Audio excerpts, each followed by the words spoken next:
Hello guys, nagising ka ba sa umaga and then ginaw na ginaw ka pero malayo yung saksakan ng ventilador o kaya yung ilaw nakalimutan mong patayin pero antok ka ng bumangon. So may solusyon na. Uso na po ngayon yung universal remote na pwede natin gamitin. Okay, so kung titingnan nyo po, meron siyang input and output AC. So meaning ito yung pangbahay. So AC in, dito tayo maglalagay ng saksakan. Pwede natin lagyan ng wire. Line and then neutral.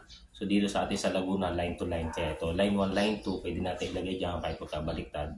So iniksiyan ko lang yung plug. And then dito po ay magsisilbing output. Ito magsisilbing saksakan natin ng ventilador o kaya ilaw. So ngayon, meron po ako ditong ilaw para pang test. Gagamitin na lang po natin itong plug. Hindi na natin lalagyan ng wire. So igaganon ko na lang siya para lang makita na pumapunction yung remote pag pinapatay binubuhay. So sample na po.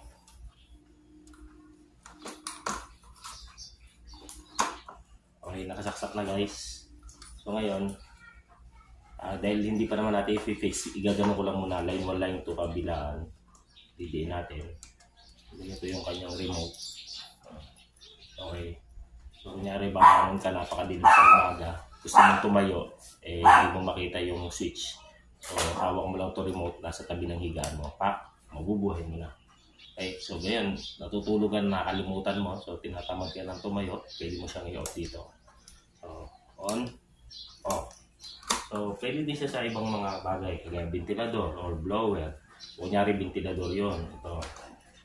Para lang patunayan, nagagana siya sa ibang appliances, hindi lang sa ilaw. So, saksak natin. So, naka-off. And then on. Yung ganda. Yun siya. And then off. So, ganoon lang guys. Maraming salamat. Mura lang po ito. Bibili nyo lang po sa mga Shopee, Lazada. Mura lang po ito. Mga nasa 200 lang. So, yun o. Solusyon para sa tatamad-tamad. Salamat guys.